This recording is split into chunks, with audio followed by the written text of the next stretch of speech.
music for Egypt. Nile FM. It is one very, very exciting show today. I have two very special guests with me in the NileFM studio.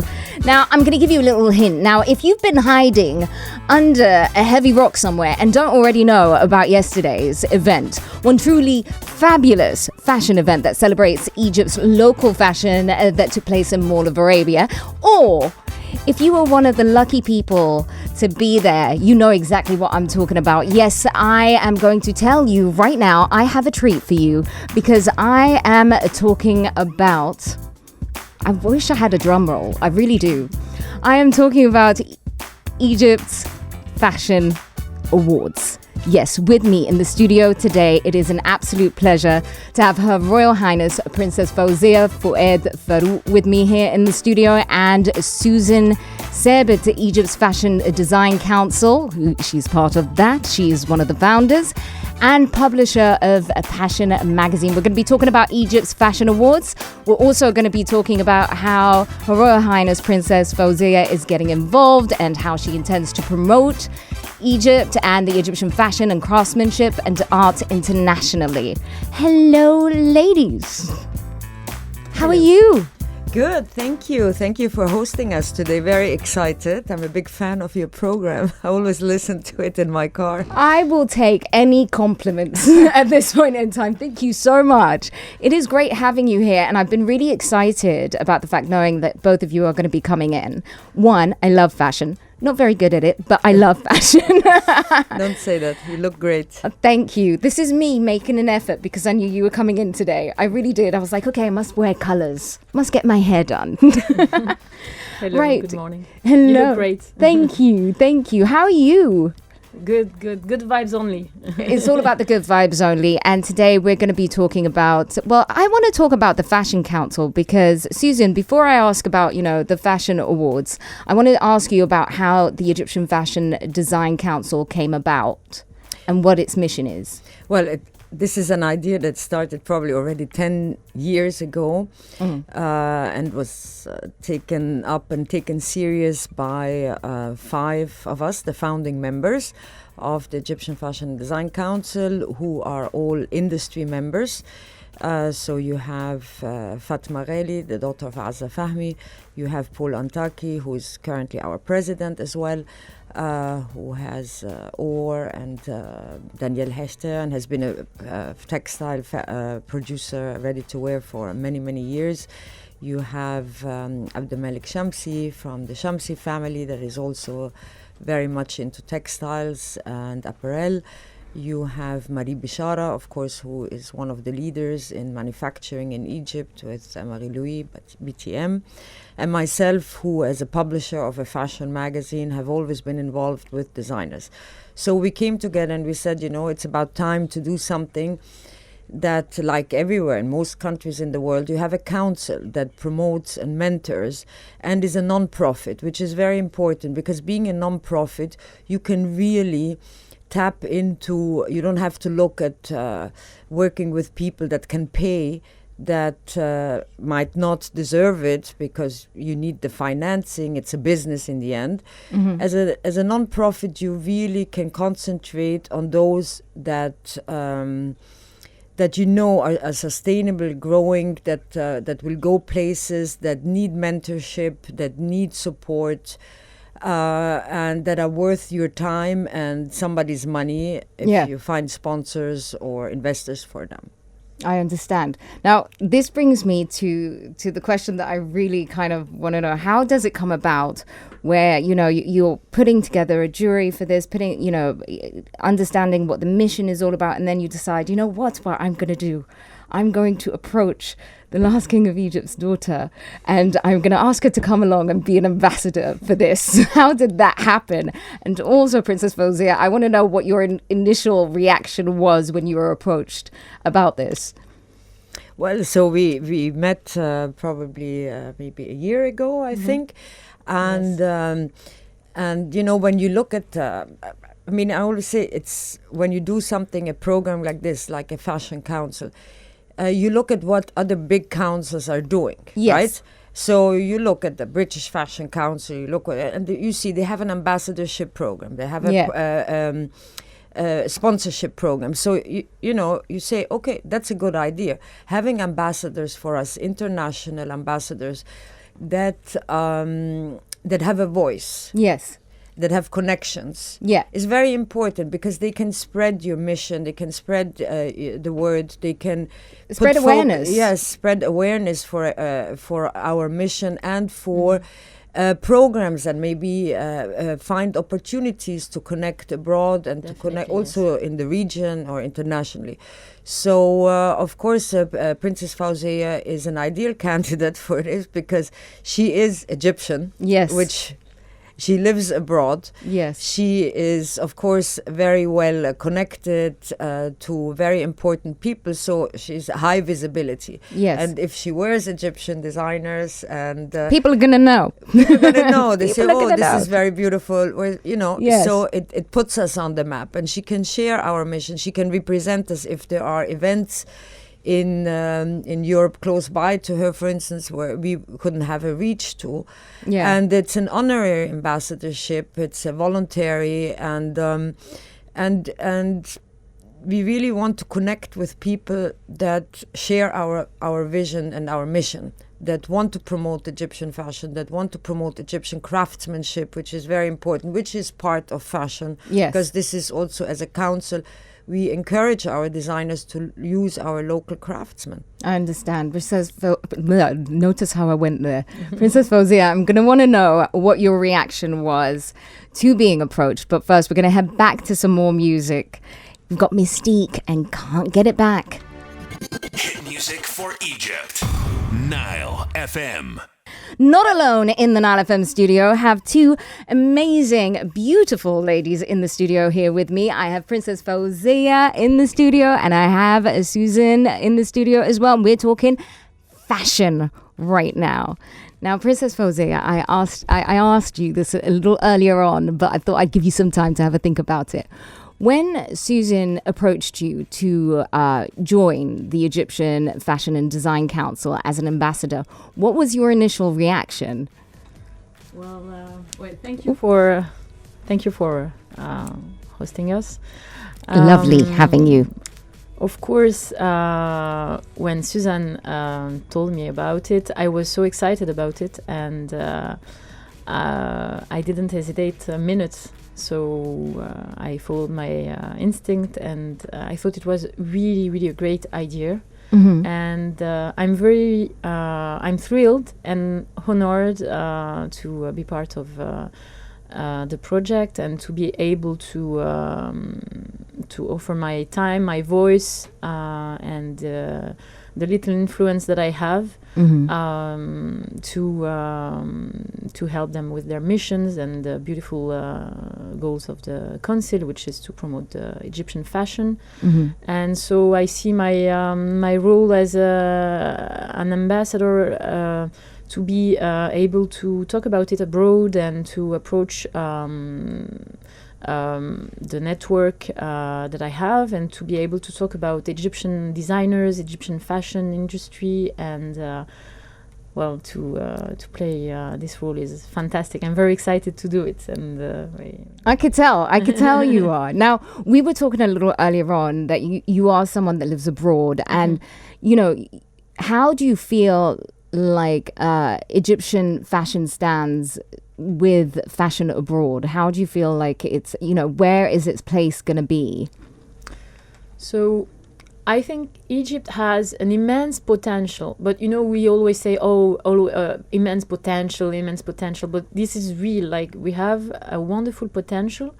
We have unparalleled history and heritage. No other country has this heritage. Mm-hmm. And it is a universal heritage that we have, and our designs, our philosophy, our history talks to everybody. It's a universal message. Mm-hmm. So we attract a lot of people only with our aura and designs, only that. Yeah. After, we also have a very long history of fashion, and we've been at the forefront of fashion for decades in our history. So we have a very long tradition of design, craftsmanship, of elegance, of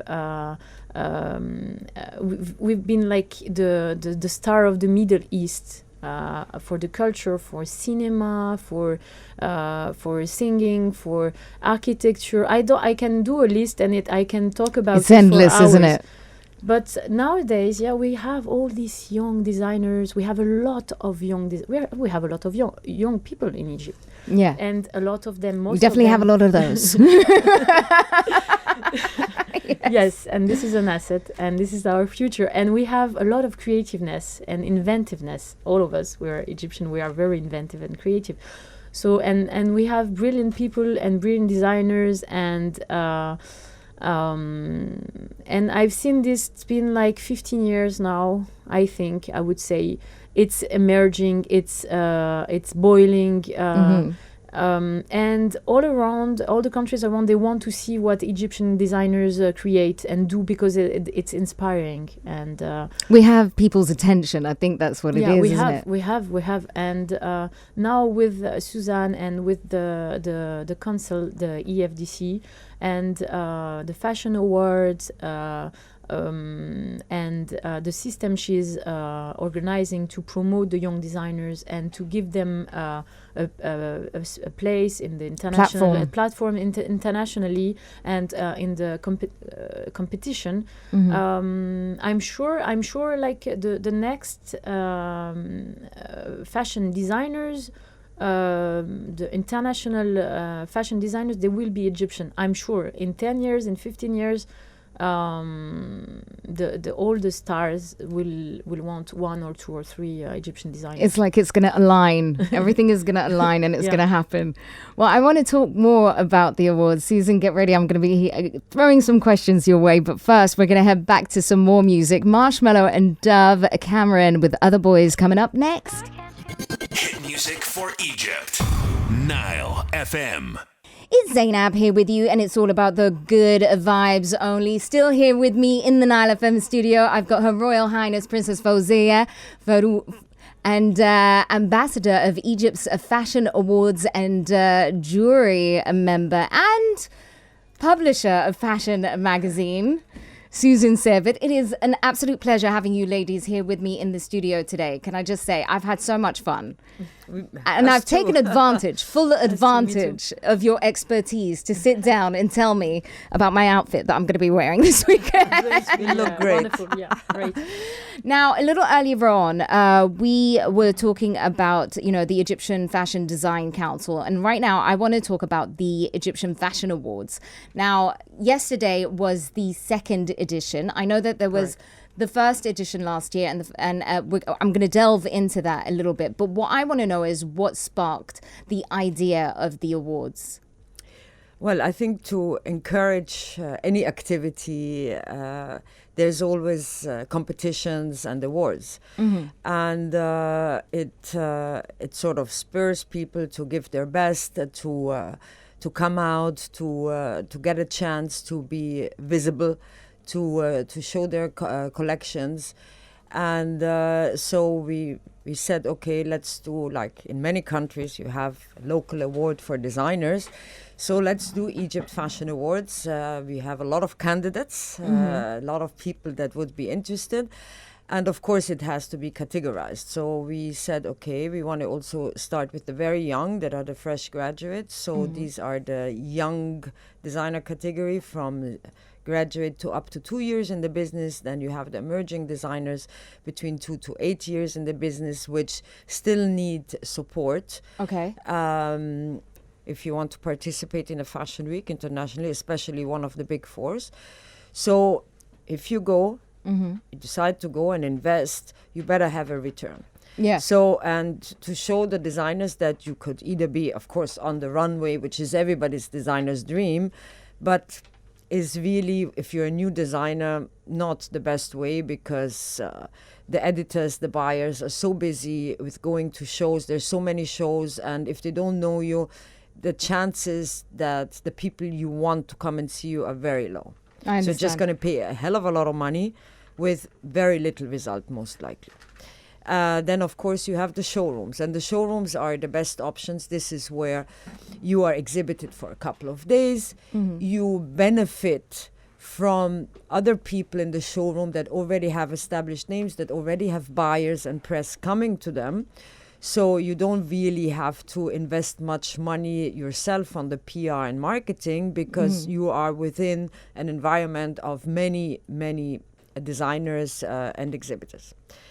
And it's almost like is it a way, dare I say, almost like a workshop for someone who's trying to to show them really what is your best option. And most importantly, in these showrooms, you can compare yourself to other designers, international designers from all over the world, young emerging designers that have a similar product, to see their quality, their pricing, to understand, am I actually really compatible? Because if I do the same like 1,000 other designers do, more expensive, less quality, then I'm going to go there and have no results, because nobody will buy my things, because there is somebody else. What makes me stand out? Exactly. Nothing. What makes me stand out? So it's very important to see who are the other people that I'm up against, because you're not now locally competing against other Egyptian designers to take your market share. No,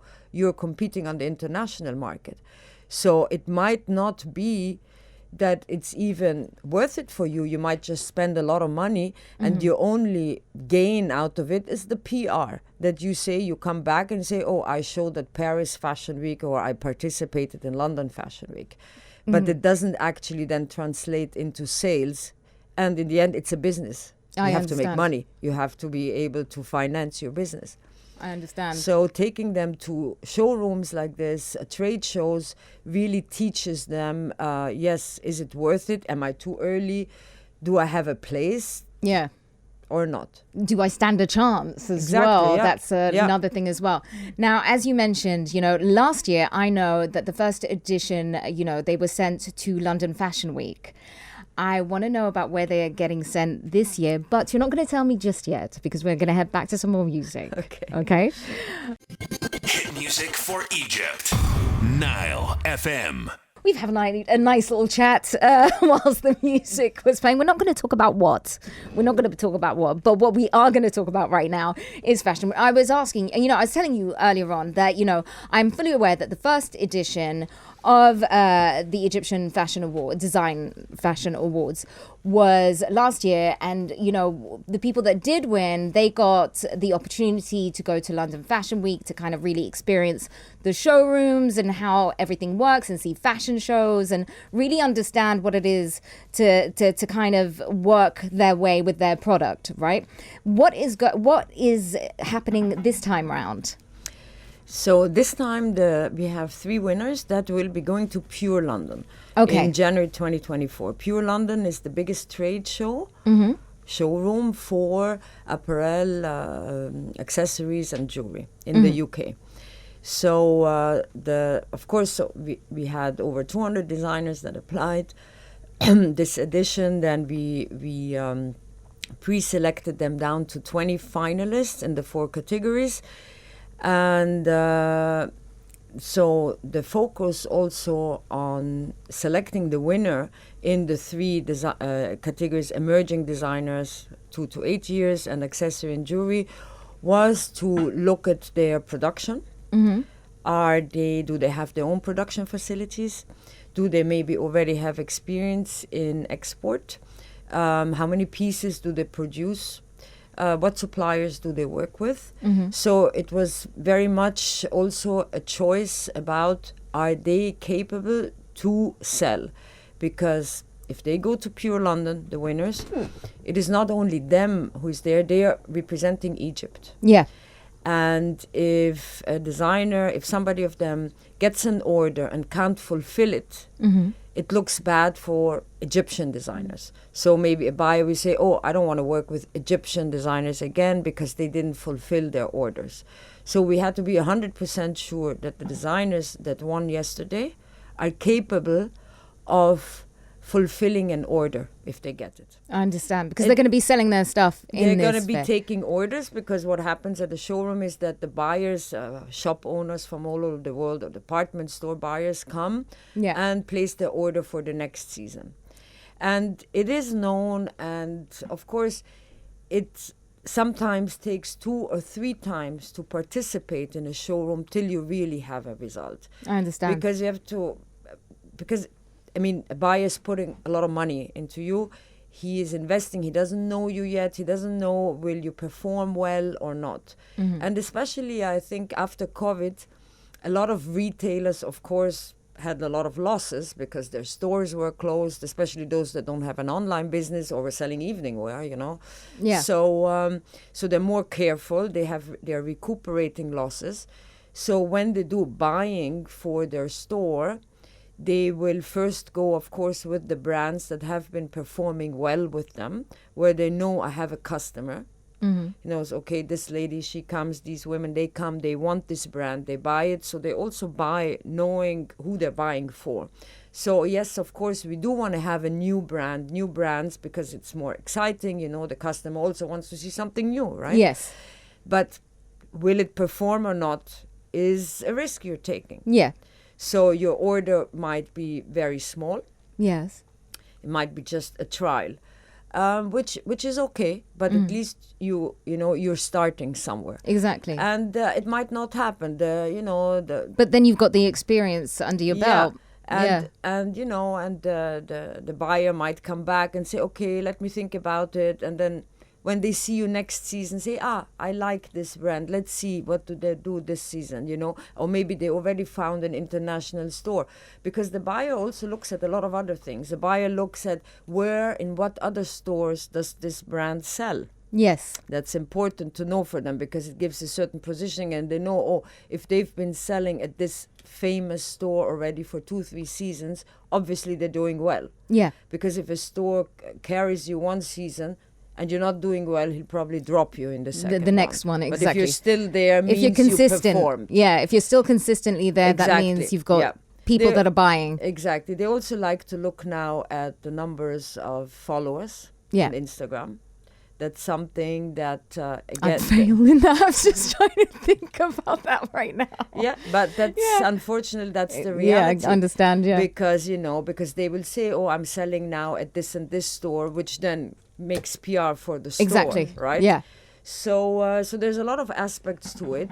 So we feel that the winners we chose last night are up to it and up to the experience and can sustain, even if there is no result this time, to maybe be back on their own if they had a good experience the season after or after. That's brilliant.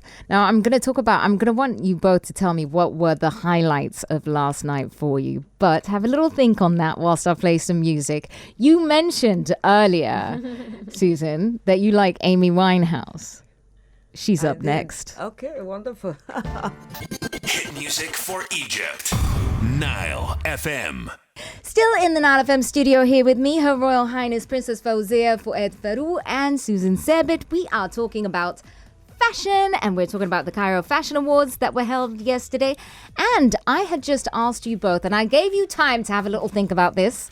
What were the highlights of last night for either one of you, if you could both tell me? Who wants to go first? I'll go I love first. the fact that you both looked at each other like, you want to go?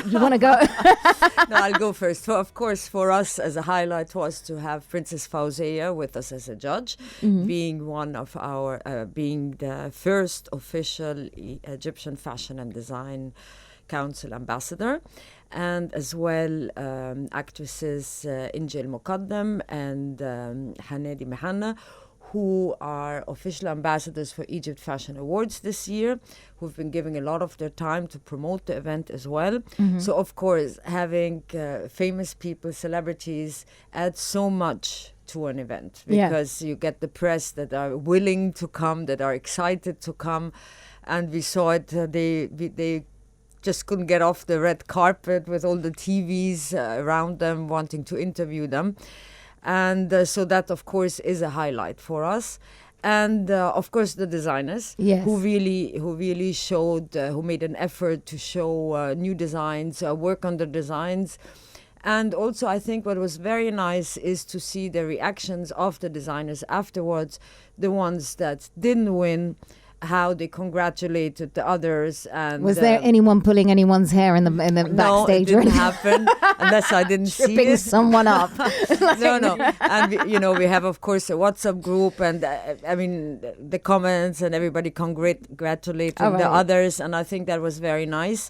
And no tears. So what you're telling me is everyone was really nice to each other, even the losers. There was no drama between the winners and the losers. No hair pulling, no tripping anyone up. I haven't heard of it, so maybe it did happen, but I don't think so, because, and we always tell everybody, look, this is an experience, even if you're not a winner. Yeah. I mean, it's being part of it, it's having the opportunity to show. It's a learning process. You have all the media, you have coverage, you have visibility. So even if you don't win, you gain a lot. You have a lot of benefits. Gain knowledge. You gain knowledge, and Yeah. we've had people that one of our finalists was a finalist and actually a winner last year, and she applied again, because we don't have a rule that you're not allowed to do that. I love the fact that she's persistent. That says something for character, right? Because it's one of the highlights, I think. it's like every competition. Sometimes you have designers. Oh, but I don't want to participate. What if I don't win? My clients will feel I'm not up to. Maybe I'll disappoint them. I say, I mean, every competition like this, every race is like this, and if everybody would think like this, we would have no races in any sports, no competitions. Yeah. Everybody would say, oh no, I don't. If I'm not the winner, I'm not going to participate. So. For you, you need. I kind of feel like the whole event was a highlight at this point, right? Yeah. So we are very happy.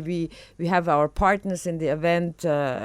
Like last year, we partnered up with Mall of Arabia, with Marrakech, and of course the British Council, who makes the London experiences possible. And have media partners like you, and yes, NileFM was the official radio partner. Yes, this is me having a little moment. That was here. the highlight. Yes, that's very important. Of course, I mean, you already promoted the event before for people to apply. I mean, we have a much wider reach than just through our social media, through our website, and etc. So having important big media partners is very special to us. That's great. And talking about the fact that you were talking about the fact that there was one person who participated last year and then came back again this year. That kind of, for me, that really stuck out to me out of everything that was said, because it's like the persistence of someone is a lot. It says a lot about their character. Is there any kind of characteristics that you initially were looking for in people that wanted to be a part of this? What were the judges looking for? Well, it's for us, like I said, one of the characteristics definitely was that this person has to be able to fulfill orders. Yes. I mean, there's no sense of taking somebody to an international trade show and they don't fulfill their orders. That's number one. And number two, it's really, I mean, today, everybody wants to be a designer. Everybody, it's something, and Instagram definitely has made it much easier to be a designer. You get visibility. It can make it easier, and I also think at the same time it can make it harder as well, because it's kind of like, how some people have this thing right now where they feel like their lives need to look a particular way because that's what other people are posting about their lives. So it's kind of put a niche. There's a certain kind of level that you got to reach. If you can't reach that, then don't bother. So it's like, I kind of feel like it's a double-edged sword in a sense, because it could work for you, but it could work against you. But it's nice to have, I think Instagram is great because you can connect with people all over the world and you can say your story. So yes, that's what I was looking for more. I mean, I listened to the professionals who were talking about sales and capacity and production. But what I was looking for was more like the story they had to tell, and if they were able to tell it like on their social media. Yeah. And I was interested in the connection with our heritage, Egyptian heritage. And also if they were using like the materials, what kind of craftsmanship they were using in their garments. And I think we had a lot of examples yesterday of very, very creative, very interesting ways of using our historical craftsmanship, like the embroidery, or the for dresses, for kimonos, or the bags with the embellishes, fabric, the mother of pearl, and Rasha Pasha was using inlaid work in the bags. Or now there is a lot of also krayameya kimonos. Nice. I love that when we mixed present and past and future and together and work with different materials. That's what really kind of stood out. And when we talk about consistency and persistency, I see some brands that are been here for some years, and they are still here, and they keep straightforward. They keep in their story. They're consistent in what's their DNA, what's their vision, and why they do that. And I like it. I really like it when a brand has a strong identity. Yeah, a strong identity, and for some years. Yeah. And you can connect really well. It's not a brand. It's not a product. It's a story. It's a lot of more than just an object. It's got a spirit to it. Yeah. Do you know what I mean? Yeah. I think that's what's really nice is for something to have a story, and a story that you can relate to, or that you could be, that can spark something in you, I think, as well. That's what I think pulls someone towards a particular brand as well, I think. Yeah, you have to have a story, and you have to have a theme, and you have to have a collection, especially if you're going to a showroom. It has to hang there, have to see it on this rail, and it's got to make sense, right? It's got to make sense for a buyer also. Say, okay, I can put this piece with that piece. We can mix this here. It fits. It has its corner. It's there.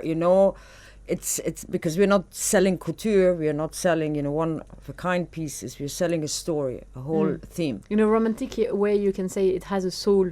Yes, that's what I was looking for. I was like, spirit. You're right. Same thing.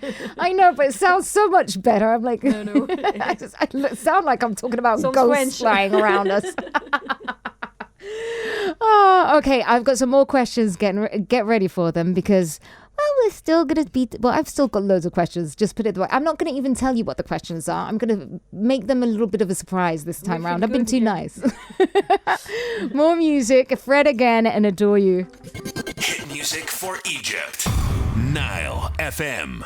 Still in the NileFM studios here with me, Her Royal Highness Princess Fawzia Fouad and Susan Sabet. I am talking about fashion. I've been having a ball. I've really loved every minute chatting with you ladies, and I still have a few more questions for you as well. Now, we mentioned the highlights of the awards. Now, I've got to ask, because I've always wondered about this. Was there ever a point where the judges disagreed on a winner in any of the categories? Was there one that stood out the most? Well, of course everybody had. I'm looking at both of you. I'm like, No, it was pretty close. So you'd have, for instance, 4, 3, 2, and it was.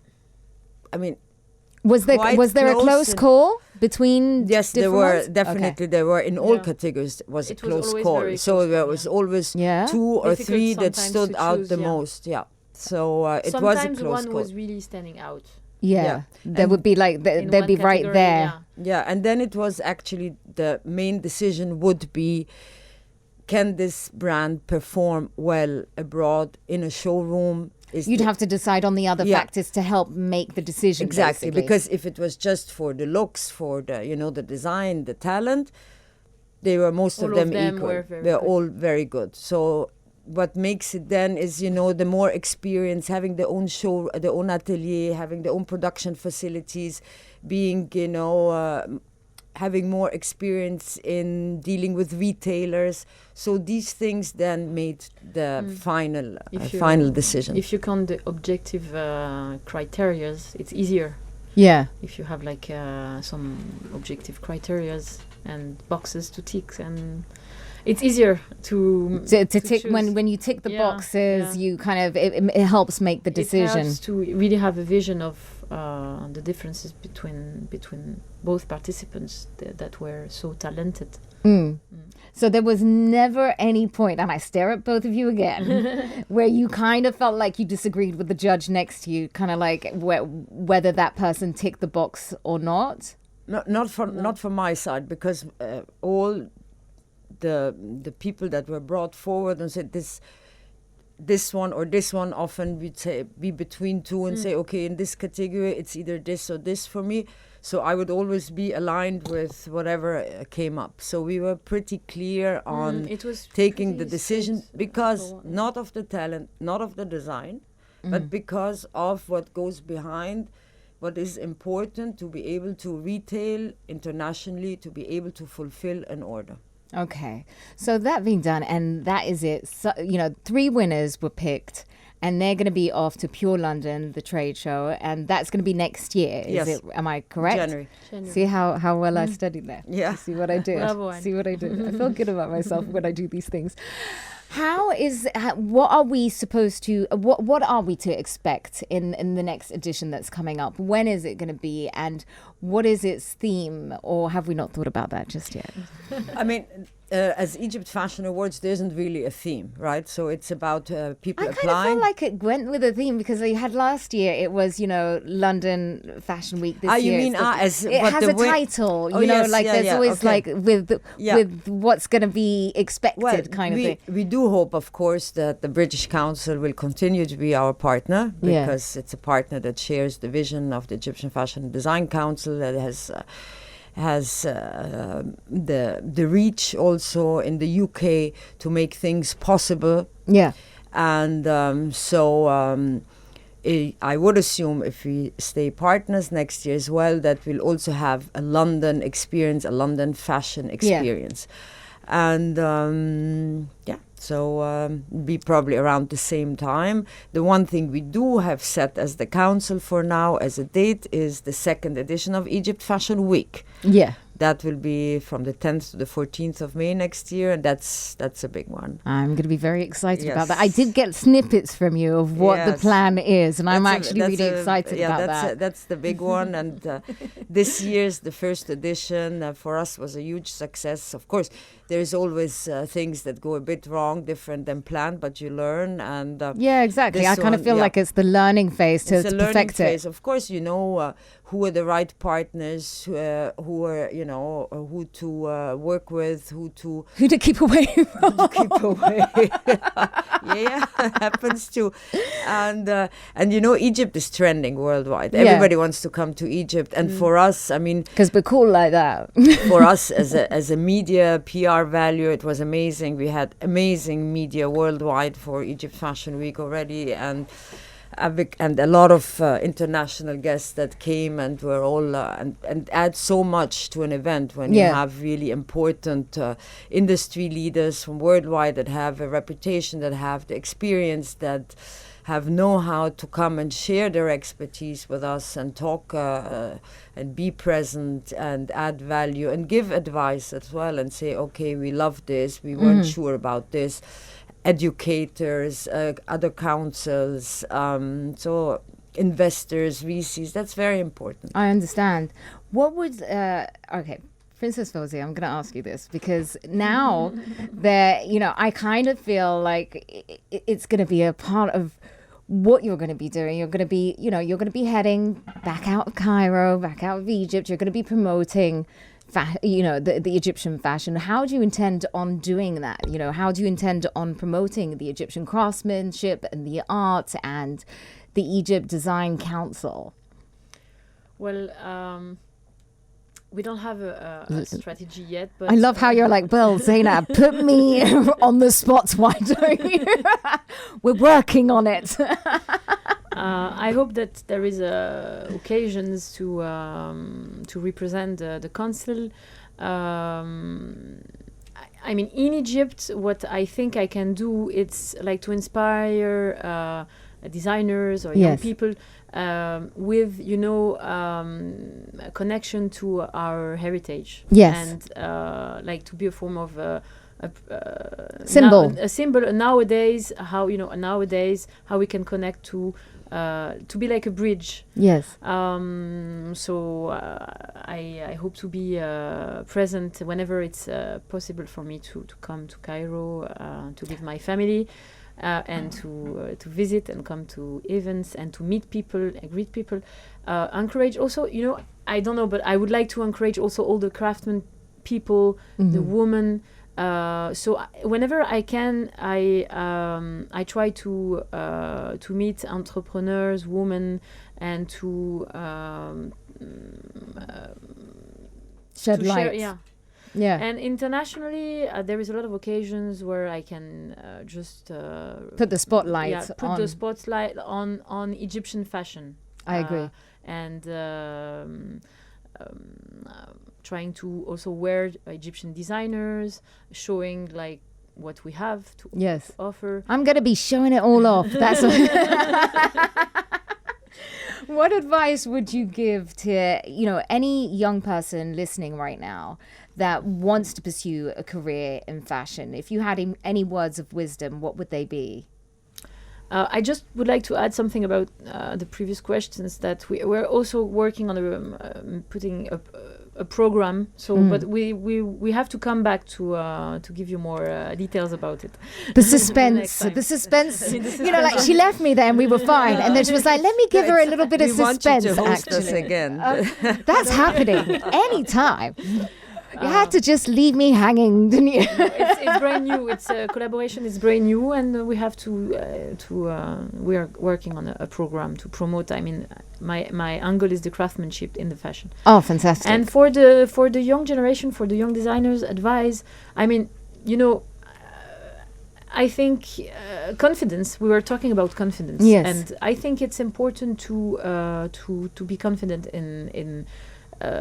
What someone is going to do, and trust, and try to have more people around. Yes, surrounding a good surrounding to cheer them up and to work with them closely. I understand. Do some things that things has to be done by others. Yes. And always try to look at the quality.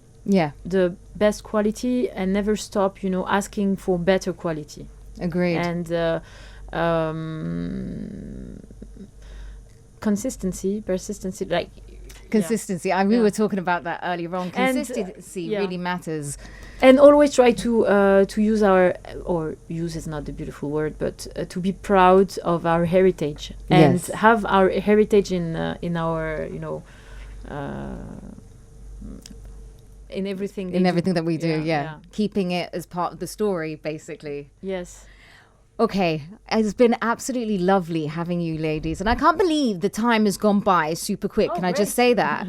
But before you both go, I'm going to ask you one very last question. I'm just holding on to that very last second, if I can. Ta-da. All right, I want you to give me in one sentence, each one of you, what fashion means to you. One sentence.